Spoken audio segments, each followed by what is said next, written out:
All right, in the impact statement tonight, stay with me on this one. It's an important story that you haven't heard before. As we reported last night, it looks like Congress will now investigate the far-left group ACORN. Sworn testimony says that community-based organization is committing voter fraud, intimidating people with whom it disagrees, and generally corrupting the political process all across the country. Democratic Congressman John Conyers, a liberal, is calling for a full investigation. Now, last fall, before Election Day, the New York Times was investigating ACORN's ties to the Obama campaign.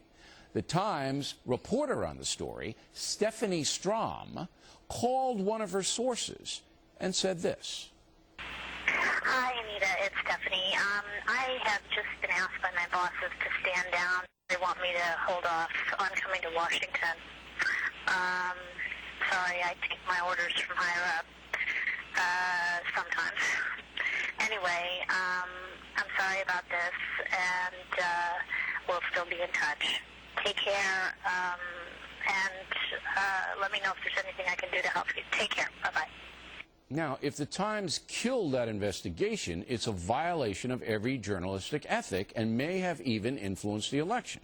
To be fair, the Times did run a story before the election about ACORN's partisan approach, but stopped there. Now, we called the New York Times today. Paper would not make Ms. Strom available, but did issue this statement.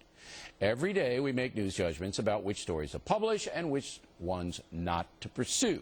Political considerations played no role in our decision about whether to cover this story, unquote.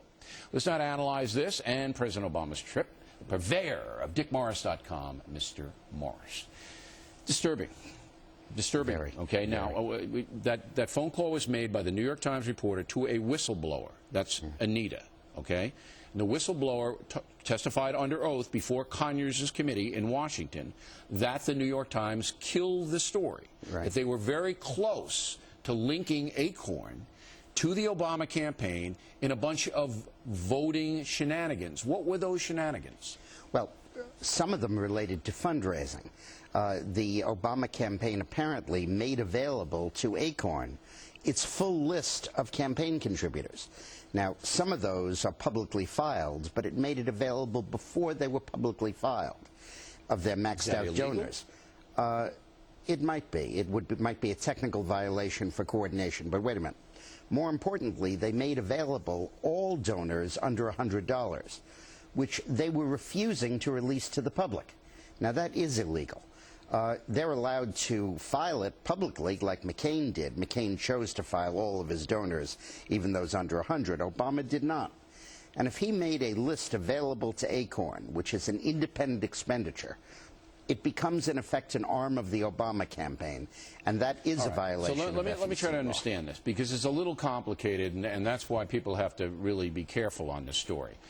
The Obama campaign says the whistleblower who testified under oath before Congress, and if she lies a crime, she go to jail. Okay.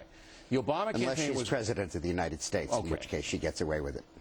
The Obama campaign's working with ACORN, giving them donor lists for reason of raising money. I guess ACORN could ask them for money, right? Exactly. And registering them.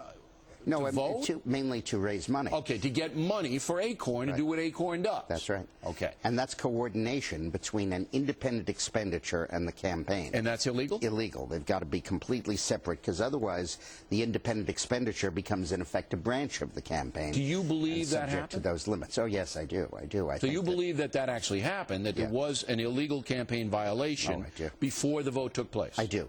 The larger question is to what extent ACORN's voter fraud tactics were sanctioned by the Obama campaign, or the Obama campaign knew about them.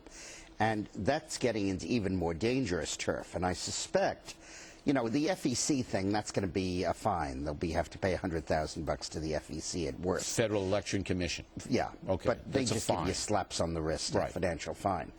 But it really would have been a big deal. Remember that back then all of these stories were percolating. Oh, if it broke then, it would have been huge. And all of that. It would have been huge then. And I think that the New York Times was cutting it off so it didn't metastasize into a story that Obama was involved in the voter fraud. Now, if that's true, if your speculation, and it is speculation, that is speculation. If it's true, okay, then the New York Times basically is out of the news business, correct?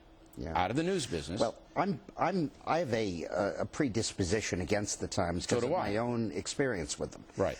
When I worked for Bill Clinton, they wanted an interview with him as the election approached.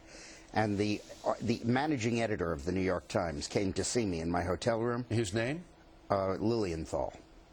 And he said, you know, we don't want to cover any of the stuff that happened in Arkansas years ago. We don't think our readers are interested in that. Yeah.